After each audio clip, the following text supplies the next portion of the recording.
మత్తయి సువార్త 26:41 మీరు శోధనలోనికి ప్రవేశించుకొనున్నట్లు మెలకువగా ఉండి ప్రార్థన చేయండి.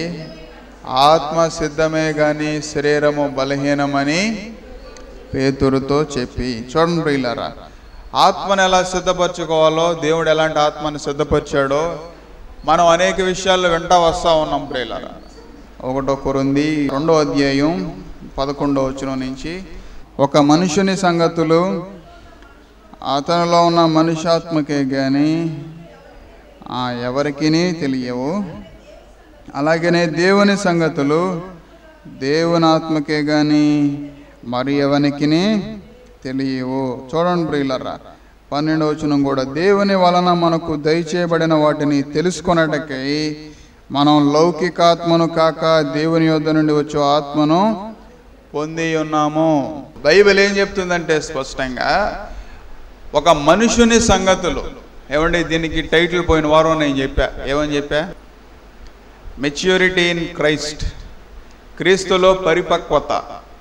ఏమండి, మెచ్యూరిటీ అంటే మనకు తెలుసు, మీ అందరికీ తెలుసని నేను అనుకుంటున్నా. మెచ్యూరిటీ అంటే ఒక అవగాహన, ఒక స్థాయికి వచ్చిన తర్వాత ఒక అవగాహన ప్రియులారా. పరిపక్వత చెందడాన్ని మెచ్యూరిటీ అంటారు. అలాగే ఆత్మీయతలో కూడా మనకి పరిపక్వత అనేది చాలా ప్రాముఖ్యం.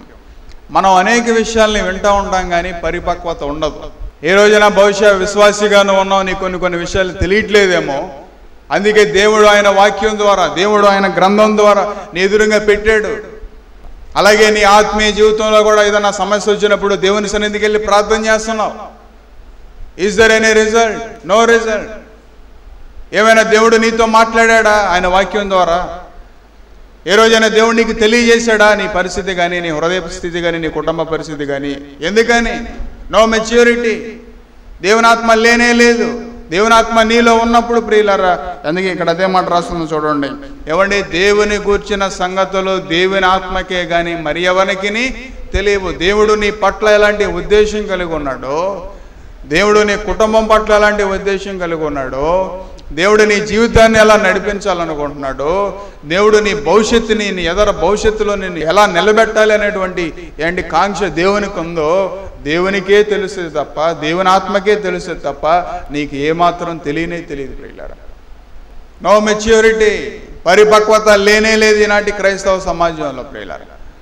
దేవుని సన్నిధికి వెళ్తున్నారు కానీ, వాక్యాన్ని వింటున్నారు కానీ, ఏమండి వారు వినుటకు విందురు కానీ ఏం చేయట్లేదు, వారు గ్రహించట్లేదని వాక్యం సెలవిస్తా ఉంది. దేవుని వాక్యాన్ని వింటున్నావు కానీ వాక్యాన్ని నింపుకుంటున్నావా? వాక్యాన్ని నీలో నింపుకుంటున్నావా? వాక్యం నీలో ఫలిస్తుందా? లేనే లేదు. చాలామంది హృదయాలు నిష్ఫలమైనటువంటి స్థితిలోనే ఉండిపోతున్నాయి ప్రియులారా. No maturity. ఏమండి, మొన్న ఈ మధ్యన ఒక వీడియో చూసా. మన లోపల బ్లడ్ ఉంటుందా? రక్తం ఉందా? మీ అందరికీ కోస్తే ఏమొస్తుంది? బ్లడ్ వస్తుంది. ఏమండి, ఆ బ్లడ్లో 2 రకాల సెల్స్ ఉంటాయి. ఏ సెల్స్ ఉంటాయి? White blood cells, red blood cells. ఏమండి, కానీ కోస్తే ఎర్రగా కనపడతాయి. ఎక్కడన్నా అక్కడక్కడ తెల్లగా ఏమైనా కనపడతాయా? ఏమండి, ఎప్పుడు కనపడలే కదా. చాలాసార్లు మనం రక్తాన్ని చూసే ఉంటాం కానీ ఎక్కడ చూసినా ఎర్రగానే ఉంటాయి. కానీ బ్రిల్లర్ ఆ వీడియోలో నేను చూశాను. ఆ స్కాన్లో ఏం చేస్తుందంటే, మనలో ఉన్న ఈ తెల్ల రక్త కణాలు ఏవైతే ఉన్నాయో, వైట్ బ్లడ్ సెల్స్ ఏవైతే ఉన్నాయో, అవి కొంచెం ఎన్లార్జ్గా, కొంచెం పెద్ద సైజులో ఉన్నాయి ప్రియులారా. ఆ వైట్ బ్లడ్ సెల్స్ ఏం చేస్తున్నాయో తెలుసా? ప్రతి ఎర్ర కణాలన్నింటినీ కూడా చెక్ చేస్తుంది. ఒకటి కాదు, అక్కడ చాలా ఉన్నాయి. ఆ తెల్ల కణాలన్నీ కూడా ఎక్కడెక్కడ ఎర్ర కణాలు అయితే ఉన్నాయో ప్రతి దాన్ని కూడా చెక్ చేస్తుంది. ఇలా రౌండ్ తిరిగి. ఎందుకని? ఎక్కడన్నా బ్యాక్టీరియా ఉందేమో, ఎక్కడన్నా వైరస్ ఉందేమో. Is there any default? ఏమండి, మన రక్తాన్ని రక్త పరీక్ష చేస్తారు. ఎన్ని రకాల పరీక్షలు ఉంటాయండి రక్తంలో? చాలా రకాల పరీక్షలు ఉంటాయి. మన బ్లడ్ని లాగి చాలా రకాల పరీక్షలు చేస్తారు. ఎక్కడన్నా తేడా ఉందేమో, మన బాడీ ఎక్కడ, ప్రతి ఫంక్షన్కి సంబంధించి ఒక టెస్ట్ ఉంటుంది బ్లడ్లో. అలాగే వైట్ బ్లడ్ సెల్ ఏం చేస్తుందంటే, ఆ వీడియోలో నేను చూసాను, చాలా ఆశ్చర్యం అనిపించింది ప్రియులారా. నిజంగా దేవుడు ఒక మనిషిలోనే ఎంత ప్రక్రియ పెట్టాడే, దేవుడు ఒక మనిషిలోనే, ఏమండి నీలోనే ఎంతో ప్రక్రియ పెట్టాడే. ప్రతి వైట్ బ్లడ్ సెల్ కూడా ఏం చేస్తూ ఉంది? ఆ రెడ్ బ్లడ్ సెల్స్ దగ్గరికి వెళ్ళి చెక్కింగ్ ఎవ్రీ సెల్ ప్రియులారా. ఏమండి, వైట్ బ్లడ్ సెల్ అంటే అది దేవుని ఆత్మకి సంబంధించింది ప్రియులారా. దేవుని ఆత్మ నీలో ఉన్నప్పుడు నీ హృదయ స్థితి ఎలా ఉంది? It checks every minute.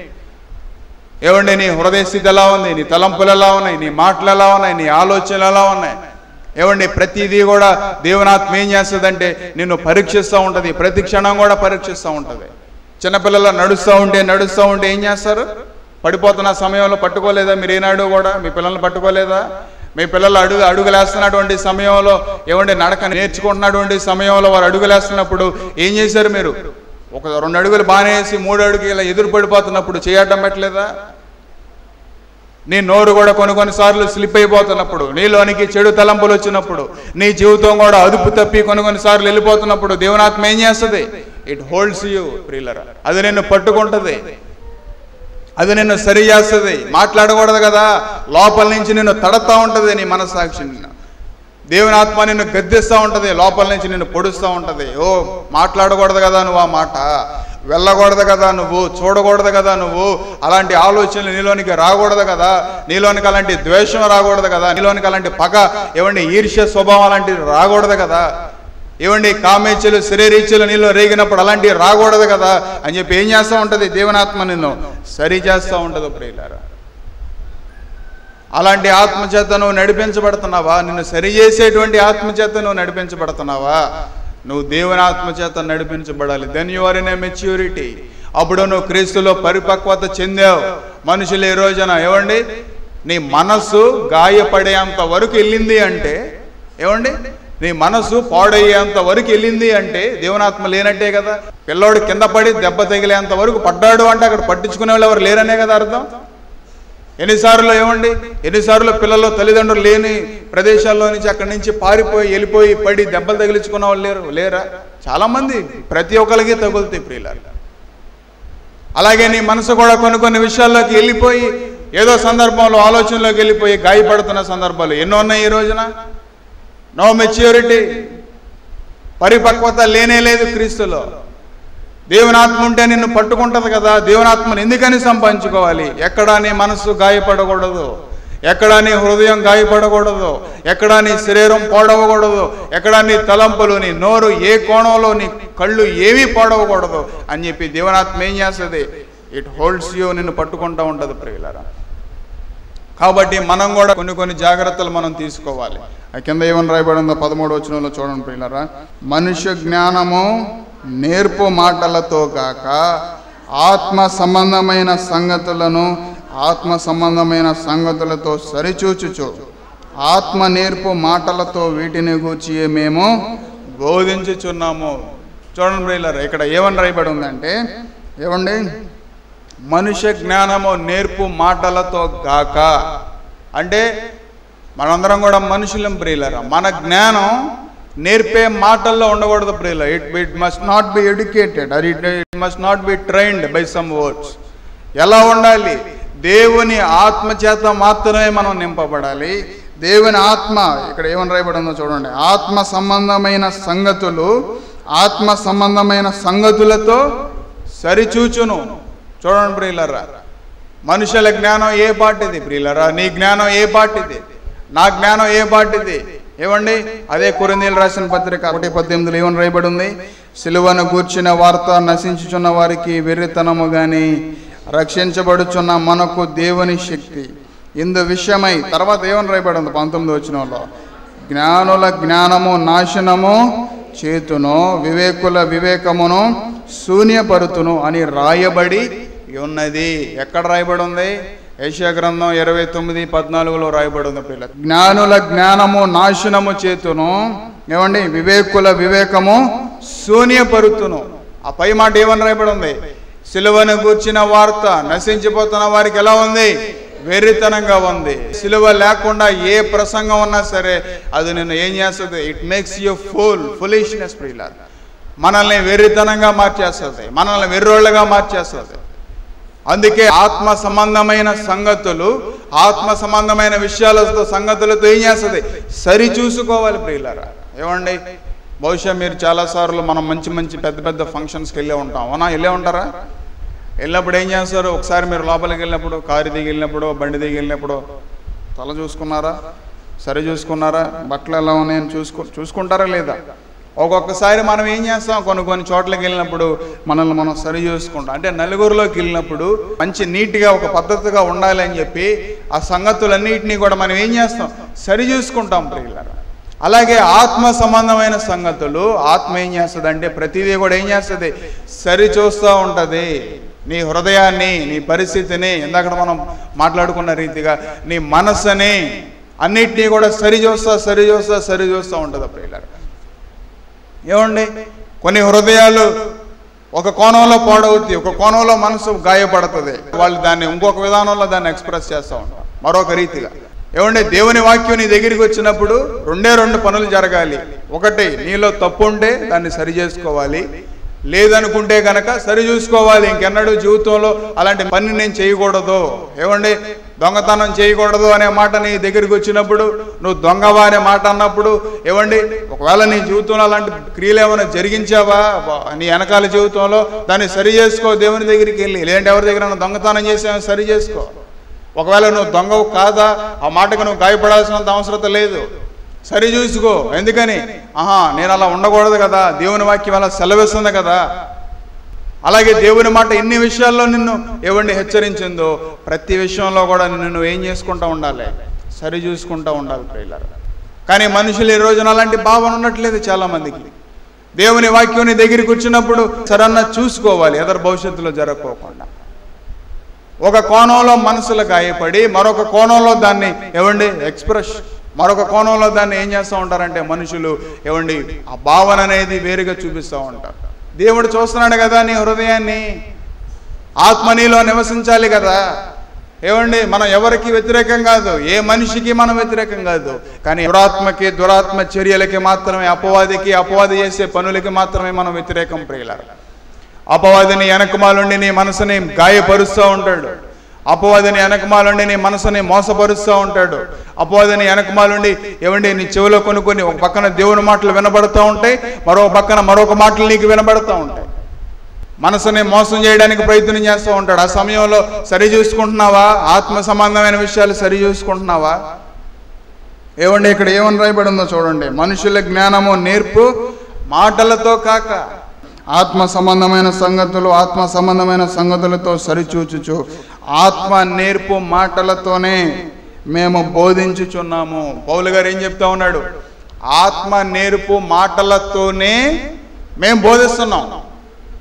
ఏవండి, దేవుని ఆత్మ ఏ మాటలైతే నేర్పుతుందో మనకి, ఏవండి ఆయన సన్నిధిలో కూర్చున్నప్పుడు, ఏవండి ఆయన సన్నిధిలో మనం కూర్చుని దేవుని మాటలు వింటున్నప్పుడు ఏ మాటలైతే ఆత్మ మనకి బోధిస్తుందో, ఏ ఆత్మ అయితే ఆ మాటలను నేర్పుతుందో దాన్ని ఏం చేస్తున్నాం, మనం బోధిస్తూ ఉన్నాం ప్రియులారా. ఏమండి, శక్తి పొందుడి ప్రార్థన ద్వారా అనే ఒక బుక్ ఉంటుంది. ఆ బుక్లో ఒక సందర్భం, పలానా చోట ఒక సందర్భం రాసి ఉంటుంది. ఏంటో తెలుసా, ఒక బోధ, ఒక ప్రసంగం ఎలా ఉండాలంటే ప్రార్థనలో నుంచి రావాలి. ఏదైనా సరే from A to Z, from starting point to ending point ప్రియులారా. ఏమండి, ఐఎం బౌండ్స్ అనేటువంటి దేవుని సేవకుడు అక్కడ స్పష్టంగా రాస్తాడు, నేర్పు మాటలతో కాదు ప్రియులారా. ఒక బోధ ఎలా రావాలి, ఏవండి ఒక నోట్లో నుంచి స్టేజ్ మీద నిలబడినప్పుడు ఒక బోధ ఎలా రావాలి, ప్రార్థనలో నుంచే రావాలి. ఆ మాట చదివినప్పుడు ఏమండి ఐ ఫెల్ట్ సో హ్యాపీ, నేను చాలా సంతోషించా ప్రియులారా. ఎందుకో తెలుసా, ఐఎమ్ ఆల్రెడీ ఇన్ ఇట్. ప్రార్థన చేస్తున్నప్పుడు దేవుడు ఎన్నో విషయాలు బోధిస్తూ ఉంటాడు. దేవుడు ఎన్నో విషయాలు మొదట మనకి బోధిస్తాడు ప్రియులారా. నేనే కాదు, మేమే కాదు, మీరు కూడా దేవుని సన్నిధిలోకి వెళ్ళి ఎప్పుడైతే ప్రార్థన చేశారో ఆత్మ మీకు బోధిస్తూ ఉంటుంది, ఆత్మ మీకు చెప్తూ ఉంటుంది. అందుకే ప్రార్థన మన జీవితాల్లో చాలా ప్రాముఖ్యమైనది. అందుకే ప్రార్థన మన జీవితంలో ఎంతో ప్రాముఖ్యమైనటువంటి సందర్భం ప్రియులారా. అందుకే ఇక్కడ ఏమని రాయబడి ఉందంటే మత్తయి సువార్త 26:41లో, ఏమండి మీరు శోధనలోనికి ప్రవేశించకుండానట్లు మెలకుగా ఉండి ప్రార్థన చేయండి, ఎందుకంటే ఆత్మ మీకు ఎన్నో విషయాలు నేర్పుతుంది. ఆత్మ సిద్ధంగా ఉన్నటువంటి ఆత్మ మీకు అనేక విషయాలు ఏం చేస్తూ ఉంటుంది, మీకు నేర్పిస్తూ ఉంటుంది ప్రియులారా. ఏమండి, అందుకే జాన్ మ్యాకార్థర్ అనేటువంటి దేవుని సేవకుడు ఏం చెప్పాడో తెలుసా, we should not be entertained by the sin for which Christ died అని పలికాడు ప్రియులారా. క్రీస్తు సిలువలో ఏ పాప నిమిత్తం అయితే చనిపోయాడో, ఏమండి యేసు క్రీస్తు రక్తాన్ని ఏ పాప నిమిత్తం అయితే రక్తం చిందించాడో ఆ పాపాన్ని we should not entertain in our life. ఆ వినోదాన్ని మన జీవితంలో సంపాదించుకోకూడదు, either by yourself or by any other person. ప్రియులారా, ఏమండి, నువ్వు మాట్లాడవు, నువ్వు చెడ్డ మాటలు మాట్లాడవు, నువ్వు అసహ్యమైన మాటలు మాట్లాడవు, నువ్వు డబుల్ మీనింగ్ డైలాగులు నువ్వు మాట్లాడకపోవచ్చు, కానీ నీ పక్కన ఎవరన్నా మాట్లాడారు అనుకో, డోంట్ ఎంటర్టైన్ యువర్ సెల్ఫ్. నిన్ను నువ్వే ఏం చేస్తారు, ఏమండి, ఎంటర్టైన్మెంట్ అవుతూ ఉంటుంది. ప్రియులారా, ఆ సమయంలో నువ్వు గ్రహించాల్సిన విషయం ఏంటో తెలుసా? ఈ పాప నిమిత్తం దేవుడు ఏం చేశాడు? సిలువలో మరణించాడు కదా. వీళ్ళు చేసే పాప నిమిత్తం దేవుడు సిలువలో మరణించాడు కదా. I should not be entertained. అంతే, నేను దాని చేత వినోదం చెందకూడదు. ప్రియులారా, నీ జీవితంలో అందుకే మనం చాలా జాగ్రత్తగా ఉండాలి. ఎందుకో తెలుసా? యేసు క్రీస్తు ఏ పాప నిమిత్తం అయితే సిలువలో మరణించాడో వీ షుడ్ నాట్ ఎంటర్టైన్. దాన్ని మనం వినోదం చెందకూడదు. దాని ద్వారా మనలో ఏమండి మన చెవుల్ని దానికి అప్పగించకూడదు. గుర్తుపెట్టుకో, దేవుడు చనిపోయాడు ఆ పాప నిమిత్తం. మనం గనక ఆ పాపాన్ని మనలో నింపుకుంటే, మనం గనక ఆ విషయాల్ని మన చెవుల్లో నింపుకుంటే దూరతుంది అపవాది మనలోనికి. అలవాటు పడిపోతాం మనలోనికి. ప్రియులారా, మనుషుల జ్ఞానం నేర్పు మాటలతో కాక, ఏమండి, మాటలు నేర్చి మనం మాట్లాడుతున్నామేమో జ్ఞానంగా. బహుశా అజ్ఞానత మనలోనికి వచ్చేస్తుంది. ప్రియులారా, ఏమండి, 1 కొరింథీ 25 నుంచి ఒకసారి దయచేసి ప్రతి ఒక్కరు కూడా తీయండి. ప్రియులారా, ఏమండి, దేవుని వెర్రితనము మనుషుల జ్ఞానము కంటే జ్ఞానము గలది, దేవుని బలహీనత మనుషుల బలము కంటే బలమైనది. సహోదరులారా, మిమ్మల్ని పిలిచిన పిలుపును చూడుడి. మీలో లోకరీతిని జ్ఞానులైనను గనులైనను గొప్ప వంశము వారైనను అనేకులు పిలువబడలేదు, కానీ ఏ శరీరయు దేవుని ఎదుట అతిశయపడకుండునట్లు జ్ఞానులు సిగ్గుపరచుటకు లోకములో నుండి వెర్రి వారిని దేవుడు ఏర్పరచుకొని ఉన్నాడు. బలవంతులైన వారిని సిగ్గుపరచుటకు లోకములో బలహీనులైన వారిని దేవుడు ఏర్పరచుకొని ఉన్నాడు. ఎన్నికైన వారిని వ్యర్థము చేయుటకు లోకములో నీచులైన వారిని, తృణీకింపబడిన వారిని, ఎన్నికలైన వారిని దేవుడు ఏర్పరచుకొని ఉన్నాడు. అయితే ఆయన మూలముగా మీరు క్రీస్తు యేసునందున్నారు. అతిశయించేవారు ప్రభునందే అతిశయింపవలెను అని రాయబడినది నెరవేరినట్లు దేవుని మూలముగా ఆయన మనకు జ్ఞానము, నీతియు, పరిశుద్ధతయు, విమోచన ఆయన. చూడండి ప్రియులారా, దేవుడు ఎలాంటి వారిని ఎన్నుకున్నాడు? ఇక్కడ ఏమని రాయబడి ఉందో చూడండి. జ్ఞానులను సిగ్గుపరచుటకు లోకములో నుండి వెర్రి వారిని దేవుడు ఏర్పరచుకున్నాడు. వెర్రి వారిని God will select a fool some times. ప్రియులారా, దేవుడు కొంతమంది వెర్రి వారినే దేవుడు ఎన్నుకుంటాడు. ఎందుకని? జ్ఞానుల్ని సిగ్గుపరచడానికి. ఏమంటే, ఒక రోజున డిఎల్ మోడీ గారు ఒక మీటింగ్లో ఇలాగే వాక్యం చెప్తాడంట. వాక్యం చెప్తుంటే ఆయనకు ఇలాగే రాసి ఒక ఓటు పంపించారంట. ఆయన చదువుకున్నాడు. అందులో 4 అక్షరాలు రాస్తున్నాయి. ఏంటో తెలుసా? FOOL అని రాస్తుంది. ఏంటండి అది? ఫూల్. ఎవరో రాసి, కింద ఉన్న వాళ్ళు ఎవరో రాసి స్టేజ్ మీదకి పంపించారు ఆయన ప్రసంగం చేస్తుంటే. అప్పుడు ఆయన అన్నాడంట, నా దగ్గరికి చాలా లెటర్లు వస్తాయి, చాలా మంది ఏమండి లెటర్ రాసి కింద పేరు రాయరు, కానీ ఈయన ఎవరో లెటర్ రాయలేదు, పేరు మాత్రమే రాసి పంపించాడని చెప్పారంట. ఎవరు ఫూల్ అయ్యారు ఇప్పుడు? దేవుడి నామాన్ని నువ్వు అవమానపరచగలవా? ఏమండి, వాక్యాన్ని నువ్వు అవమానపరచగలవా? దేవుని సేవకుని నువ్వు అవమానపరచగలవా? డిఎల్ మోడీ గారు అంటే ఎలాంటి వ్యక్తి ప్రియులారా? పరలోకం అంతట్లో కూడా, ఇన్ ద ఎంటైర్ హెవెన్, పరలోకం అంతట్లో కూడా ఉన్నతమైన స్థానం ఎవరిదో తెలుసా ప్రియులారా? డిఎల్ మోడీ గారు. ఏమండి, ఎంత పరిశుద్ధుడో తెలుసా ప్రియులారా? ఆయన శరీరంలో అణుమాత్రం కూడా ఆయనకి వ్యతిరేకమైన భాగం లేదు. ఏమండి, ఆయన గురించి గూగుల్లో సెర్చ్ చేసి ఏముందో తెలుసా? ఆయన కాలేజీకి వెళ్ళలేదంట. He was an uneducated person. ప్రియులారా, ఆయన ప్రసంగం చేస్తుంటే చాలా గ్రామర్ మిస్టేక్స్ వచ్చాయంట, చాలా స్పెల్లింగ్ మిస్టేక్స్ వచ్చాయంట. గూగుల్లో రాశారు దాని గురించి. సరిగ్గా ఉండేది కాదంట, మనుషులకి సరిగ్గా అర్థమయ్యేది కాదంట కొన్ని విషయాలు ఆయన ప్రసంగం చేస్తుంటే. చాలా మోట ఆయన. కానీ ఎంతమందిని నడిపించాడో తెలుసా ప్రియులారా? 100 మిలియన్ సోల్స్ టు క్రైస్ట్. ప్రియులారా, 100 మిలియన్లు అంటే 10 కోట్ల మందిని క్రీస్తు దగ్గరికి నడిపించాడు. దేవుడు ఒక వెర్రివాడినే దేవుడు ఎన్నుకుంటాడు కొన్ని సందర్భాల్లో. జ్ఞానుల్ని సిగ్గుపరచడానికి దేవుని వాక్యం సెలవిస్తా ఉంది. ఆ తర్వాత ఏమని రాయబడి ఉందో చూడండి ప్రియులారా. ఏమండి, బలవంతులైన వారిని సిగ్గుపరచుటకు లోకములో బలహీనులైన వారిని దేవుడు ఏర్పరచుకున్నాడు. ఎన్నికైన వారిని వ్యర్థము చేయుటకు దేవుడు వ్యర్థం చేసేస్తాడు కొన్నిసార్లు. ఎవరిని? లోకములో నీచులైన వారిని. అక్కడ ఎన్ని మాటలు రాయబడి ఉన్నాయో చూడండి పిల్లరా. నీచులైన వారిని, తృణీకరింపబడిన వారిని, ఎన్నికలైన వారిని దేవుడు ఏర్పరచుకొని ఉన్నాడు. చూడండి పిల్లరా, ఎంతండి లోక జ్ఞానం, ఎంతండి సమాధి దగ్గరికి వెళ్ళేంతవరకే నీ జ్ఞానం. మా అయితే సమాధి మీద వేయడానికి ఉపయోగపడుతుందేమో. ఇన్ని డిగ్రీలు ఉన్నాయి, ఎంత మంచోడని, లేదంటే ఇన్ని పనులు చేశాడు, అది చేశాడు, ఇది చేశాడు అని. ఏమండి, నువ్వు బ్రతికే ఒక 40 సంవత్సరాలు 50 సంవత్సరాల పాటు పనిచేస్తుందేమో నీ జ్ఞానం. కానీ దేవుని ఆత్మ దగ్గరికి వచ్చినప్పుడు, దేవుని ఆత్మ ముందుకు వచ్చినప్పుడు ప్రియులారా, నీ జ్ఞానం వెర్రితనమే. జ్ఞాపకం చేసుకో. దేవుని విషయం దగ్గరికి వచ్చేసరికి ఇక్కడ ఏమని రాయబడి ఉందో చూడండి ప్రియులారా. మనిషి జ్ఞానము నేర్పు మాటలతో కాక ఆత్మ సంబంధమైన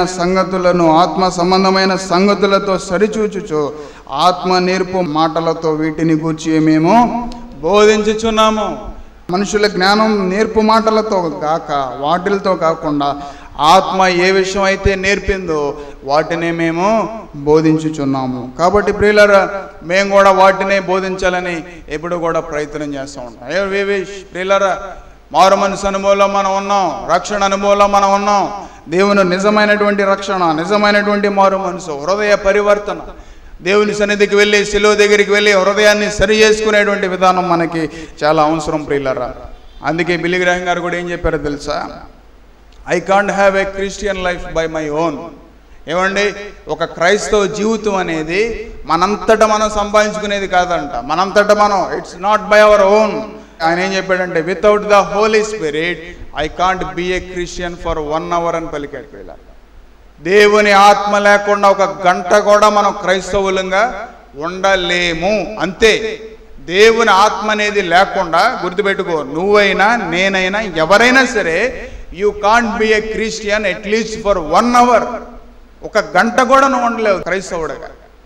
అలాంటిది దేవుని ఆత్మ లేకుండా మనం బ్రతికితే ఏమండి, ఎలా మనం క్రీస్తుకి సంబంధించిన వ్యక్తులు అవుతాం? ఎలా మనం క్రీస్తుతో అంటగట్టబడిన వారుగా ఉంటాం పిల్లరా? ఆ తర్వాత ఆయన ఏమని రాశాడంటే, ఏమండి, I am a failure, many think I am a great Saint.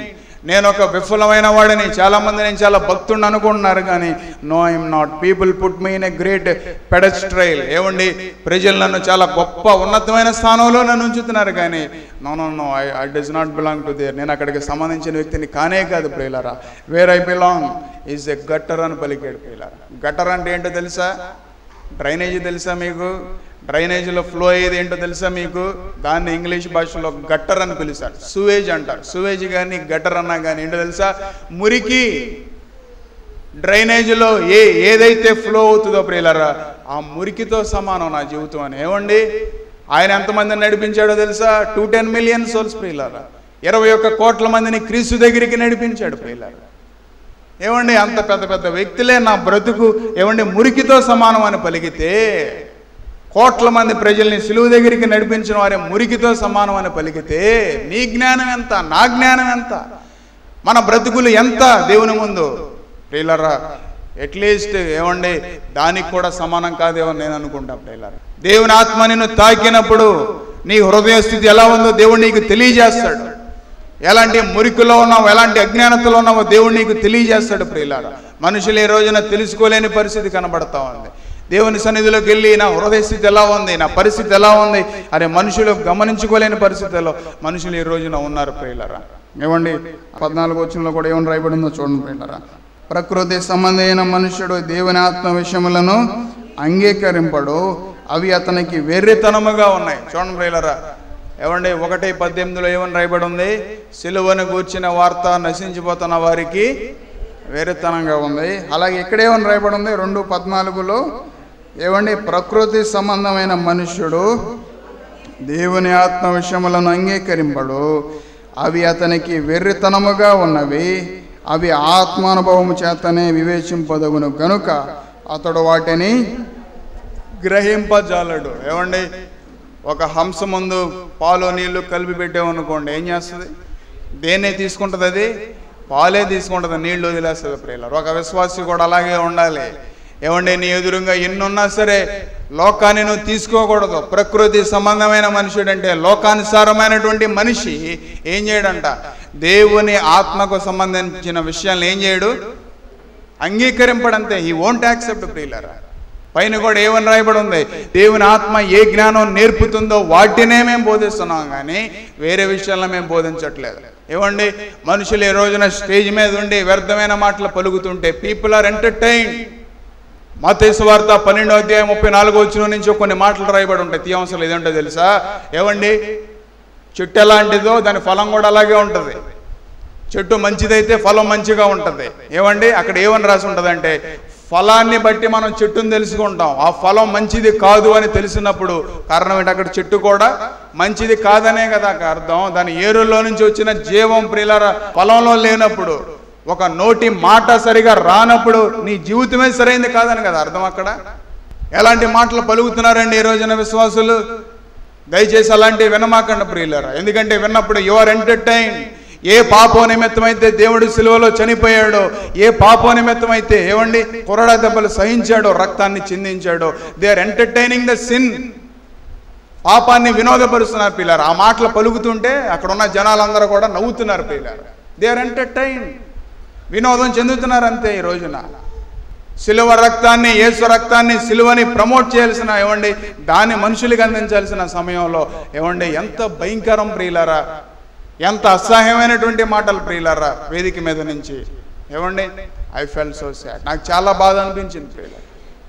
కాబట్టి ఏమండి మత్తయి సువార్త 12:36లో ఏమని రాయబడిందో తెలుసా? నువ్వు పలికిన ప్రతి వ్యర్థమైన మాటకి ఒక దినాన్ని ఏం చేయాలి? లెక్కప్పు చెప్పాలి, మర్చిపోమాక. మీలో ఎవరైనా సరే పలికిన ప్రతి మాటకి ఏం చేయాలి? నువ్వు లెక్కప్పు చెప్పాలి. చెడ్డ మాటలను అక్కడ రాస్తుంది, వ్యర్థమైన మాటలను అక్కడ రాస్తుంది ప్రియులారా. జ్ఞానిని అనుకుంటున్నావా? నాకేంటి లేని బోలంత జ్ఞానం ఉంది అనుకుంటున్నావా నువ్వు? దేవుడు నీ జ్ఞానాన్ని ఏం చేస్తాడు? జ్ఞానుల జ్ఞానం ఏమైపోద్దంట? నాశనము చేస్తాడు. వివేకుల వివేకాన్ని ఏం చేస్తాడంట? దేవుడు శూన్యపరుస్తాడు. అంతే. నీ జ్ఞానాన్ని దేవుడు నాశనం చేస్తాడు, నీ జ్ఞానాన్ని దేవుడు శూన్యపరుస్తాడు. 2:5లో ఏమని రాయబడిందో చూడండి పిల్లరా. అదే అధ్యాయంలో, విశ్వాసము మనుషుల జ్ఞానము ఆధారము చేసుకొనక దేవుని శక్తిని ఆధారము చేసుకుని ఉండవలను. నేను మాట్లాడినను సువార్త ప్రకటించినను జ్ఞానయుక్తమైన తీయని మాటలను వినియోగింపక పరిశుద్ధాత్మయో దేవుని శక్తియో కనపరుచు దృష్టాంతరములనే వినియోగించి తిని. పౌలు గారు ఏం పలికారండి? ఏమండి తీయని మాటలు నేను ఉపయోగించకుండా ఏమండి దేవుని శక్తిని ఆధారం చేసుకుని ఏమండి ఆ మాటలే పరిశుద్ధాత్మ దేవుణ్ణి ఆధారం చేసుకుని ప్రతి మాటనే నేను పలికాను కానీ ఏమండి నో స్వీట్ వర్డ్స్, తీయని మాటలు లేనే లేవు ప్రియులారా. ఏమండి అందుకే స్పర్జన్ గారు కూడా ఏం పలికారంటే ఏమండి the Holy Ghost rides in the chariot of scriptures అని పలికాడు ప్రియులారా. ఏమండి పరిశుద్ధాత్మ దేవుడంట ఈ rides in a chariot of scriptures. ఎక్కడైతే ఏ హృదయంలో అయితే దేవుని మాటకి విలువ ఉందో, ఏ హృదయంలో అయితే దేవుని మాటకి విలువిచ్చారో ఆ హృదయంలో పరిశుద్ధాత్మ దేవుడు ఉండి ఏమండి మనం ఒక బెంచ్ కారులోనో లేదంటే ఒక ఆడియోలోనో వెళ్తున్నాం అనుకోండి, హౌ వి ఫీల్, ఎలా ఫీల్ అవుతాం మనం చాలా గొప్పగా ఫీల్ అవుతాం. అందులో మనం కూర్చున్నాం అనుకోండి, మనుషులు చూసి మనల్ని ఏమనుకుంటారు? చాలా గొప్పోళ్ళు అనుకుంటారు. ఏమండి అవునా కదా? అలాగే నువ్వు కూడా దేవుని వాక్యానుసారంగా ఎప్పుడైతే నువ్వు నడిచావో, దేవుని వాక్యాన్ని ఆధారం చేసుకుని ఎప్పుడైతే నువ్వు వెళ్ళావో నీలో ఎవరున్నారు? ఆ వాక్యాల ద్వారా పరిశుద్ధాత్మ దేవుడు రైట్ చేస్తాడంతే. ఏ క్షణమైతే వాక్యానికి విలువిచ్చావో, ఏ క్షణమైతే నీ హృదయంలో వాక్యానికి విలువిచ్చి నువ్వు నడిచావో ఏమండి Holy Spirit rides in you. దేవుడి ఆత్మ నేను నడిపిస్తూ ఉంటుంది, ఇట్ గైడ్స్ యూ. ఏమండి not in the wagon of modern thoughts అని పలికాడు ప్రియులారా. నైతిక ఆలోచనలో కాదు, నైతిక జ్ఞానంలో కానే కాదు ప్రియులారా. కాబట్టి మన జీవితాన్ని చాలా జాగ్రత్తగా ఉంచుకోవాలి. కాబట్టి మెచ్యూరిటీ ఇన్ క్రైస్ట్, క్రీస్తులో పరిపక్వత మనం చెందాల్సిన వారమై మనం ఉన్నాం ప్రియులారా. ఏమండి ఆఖరిగా డిఎల్ మోడీ గారు ఒక మాట పలికారంటో తెలుసా? If we make a full surrender God will give us something better whatever more than we know. ఏమండి మన జీవితాన్ని మనం ఫుల్ సరెండర్, మనం పూర్తిగా లొంగిపోయినప్పుడు, మనం పూర్తిగా దేవునికి లోబడిపోయినప్పుడు, ప్రతి మాటకే మనం లోబడినప్పుడు దేవుడు మనకి నూతన God will give something better. మనకి తెలిసిన దానికంటే ఉన్నతమైన దాన్ని, తెలిసిన దానికంటే గొప్ప వాటిని, మనం ఊహించిన దానికంటే గొప్ప వాటిని దేవుడు నీకు అనుగ్రహిస్తాడు. ఏమండి and he will give a new vision of Christ. క్రీస్తులో ఉన్నటువంటి నూతన దృష్టిని ఇవ్వండి, ఆ దర్శనాన్ని దేవుడు నీకు ఇస్తాడు. And we will be thankful to God in this life and the life to come అని పలికాడు పిల్లారా. ఈ జీవితంలో కానివ్వండి, ఆ పై వచ్చే జీవితంలో కానివ్వండి దేవుడిని మనం ఎప్పుడూ కూడా స్తుతిస్తాం ప్రియులారా. నువ్వు బ్రతికే 30-40 సంవత్సరాల కోసం నువ్వు జ్ఞానాన్ని మనుషుల్ని చూస్తున్నావేమో కానీ దేవుని వైపు చూస్తే, నీకు యేసుక్రీస్తు వైపు చూసి ఆయన శిలువ వైపు చూసి కనుక నువ్వు పశ్చాత్తాపడితే దేవుడు తప్పకుండా నీ ప్రతి పరిస్థితిని ఏం చేస్తాడు? మార్చేస్తాడు. మొదట నీ పరిస్థితిని మార్చుకో, మొదట నీ హృదయ స్థితిని మార్చుకో. దేవుడు తప్పకుండా మన హృదయ స్థితులన్నింటినీ కూడా, మన కుటుంబ పరిస్థితులన్నింటినీ కూడా దేవుడు ఏం చేస్తాడు? మారుస్తాడు. చిన్న ప్రార్థన చేసుకుందాం పిల్లారా. మీరు వాక్యం విన్నారు కదండి. ఈ వాక్యం మీలో ఫలించులాగున, ఈ వాక్యం మిమ్మల్ని నడిపించులాగున నేను ప్రార్థన చేస్తాను. ఆ తర్వాత మీకు ఎవరికైనా అనారోగ్యంగా ఉంటే మీ చేతులు ఎక్కడ అనారోగ్యం ఉంటే అక్కడ పెట్టుకోండి, తల మీదైనా పెట్టుకోండి. మీరు విశ్వాసం ఉంచండి ఈ ప్రార్థన మీద. నేను విశ్వాసంతో ప్రార్థన చేస్తాను. మీ విశ్వాసం మా విశ్వాసం గొప్ప కార్యాలని దేవుడు, స్వస్థత కార్యాలను దేవుడు నడిపిస్తాడు. చిన్న ప్రార్థన. పరిశుద్ధైన మా తండ్రి, ప్రేమగల ప్రభువా, దయగలిగిన మా తండ్రి, మీకు వందనాలు, స్తుతులు, స్తోత్రాలు అయ్యా. ఈ మాటలన్నీ కూడా వారి హృదయాల మీద పనిచేయటానికి, వారిని నడిపించడానికి, వారిని విమోచించడానికి సహాయం చేయడాడి మీకు వందనాలు నాయన. ఎవరైతే చేయి పెట్టుకున్నారో వారు చేయి మీరు చేయి పెట్టి నాయన, మీరు పొందిన దెబ్బల చేత మా స్వస్థత కలుగుతుంది నాయన. నీ వస్త్రపు చెంగులో స్వస్తున్నది, మీ నోటు ఉమ్ములో స్వస్తుంది, మీ నోటు వాక్కులో స్వస్తుంది ఏసయ్యా. ఎవరైతే అనారోగ్యంగా ఉన్నారు మీరు మీ యేసు నామములు ఇప్పుడే స్వస్థపరిచిన ఆయన. అయ్యా మా దగ్గర ఇండి బంగారం లేవు కానీ మాకు కలిగిందే నీకు ఇచ్చిస్తున్నావు నజరేయుడైన యేసు నామంలో నాయన. వారు పేతురు ఆహాన్ని ప్రార్థించినప్పుడు ఎలాగో పుట్టుకుంటూ వాళ్ళు వేసాడు ప్రభా. మీ నామంలో శక్తి ఉందయ్యా, మీ నామంలో శక్తి ఉందయ్యా, మీ నామంలో విడుదల ఉందయ్యా, మీ నామంలో స్వస్థత ఉందయ్యా నాయన. ఇగో నాయన బిడ్డలను స్వస్థపరిచి ఆరోగ్యం చేత నింపండి, గొప్ప రక్షణ బిడ్డలకు దయచేయమని, ఈ కుటుంబంలో శాంతి సమాధానాలు దయచేయమని మా జీవోత్పత్తిని యేసే పాదం దగ్గర సాగిలపడి అతి వినయంతో అడిగి వేడుకుంటున్నాము తండ్రి. ఆమేన్, ఆమేన్, ఆమేన్. మంచిదండి పిల్లరా. మీ ఇంకా ప్రార్థన అవసరం కావాలంటే మా ఫోన్ నెంబర్లకి మీరు ఫోన్ చేయండి, మేము అందుబాటులో ఉంటాం. మంచిదండి. మా అడ్రస్ LAF బెతెస్దా ప్రార్థనా మందిరం, స్విమ్మింగ్ పూల్ రోడ్, సర్కర్ తోట, మచిలీపట్నం, ఆంధ్రప్రదేశ్, కృష్ణా డిస్ట్రిక్ట్.